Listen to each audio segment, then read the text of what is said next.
A recent survey by the Health Services Union exposed some concerning statistics. Well over half of the 1,236 allied health workers who participated in the survey expressed concerns about their workplaces and conditions.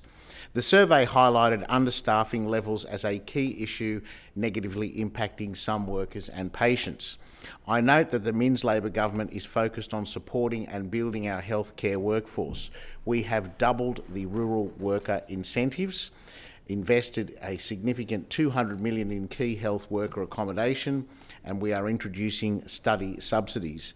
In a Daily Telegraph article noting the HSU survey, radiographer and HSU delegate Trish Hahn told a frightening story about being attacked by a patient while doing a scan, with the patient grabbing Trish by the hair. In another article in the Western Weekender, workers shared stories of violence at the hands of patients, including an incident where a patient attacked and injured 4 hospital workers. 2 of these workers, both security guards, were reportedly hurt with a knife. The patient was later charged. Abusing workers is never okay, and as I've said many times, the government has a zero approach to violence in the workplace. Our health system is still recovering from the pandemic and the mass exodus of health workers resulting from over a decade of neglect from the Liberals and Nationals. Our essential services and workers are a key priority of the Minns Labor government. We are working to rebuild, but that will take some time. Some recent steps we've taken include $480.7 million in the 2023-24 budget towards easing the stress on our emergency departments. Our great Minister for Health, Ryan Park, also recently announced a year-long trial where security staff in a minimum of 9 hospitals around the state will wear body cams. The goal is for these cameras to deter and minimise abuse while providing evidence of abuse where further action is necessary. I congratulate Health Minister Ryan Park for this work.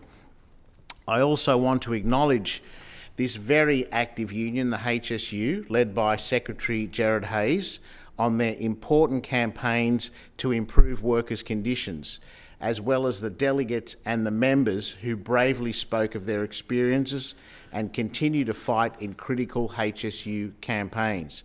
For example, by working with the Minns Labor government, the HSU was able to secure the professional pay our paramedics deserve.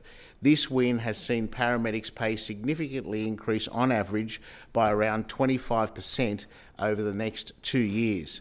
Further, recently the HSU had a successful win in the Southern New South Wales Local Health District. Thanks to the advocacy of the HSU and its members, security workers will no longer be sent off-site during their shifts. This is a very significant win in keeping more security at hospitals in Southern New South Wales. The HSU is also continuing their campaign for 100% salary packaging. The Minns Labor government has already increased this from 50 to 70%, and we are committed to getting to the 100% target. The HSU, Mr. President, is a great example of unions and industry and government working together to get great results for our local and statewide health systems.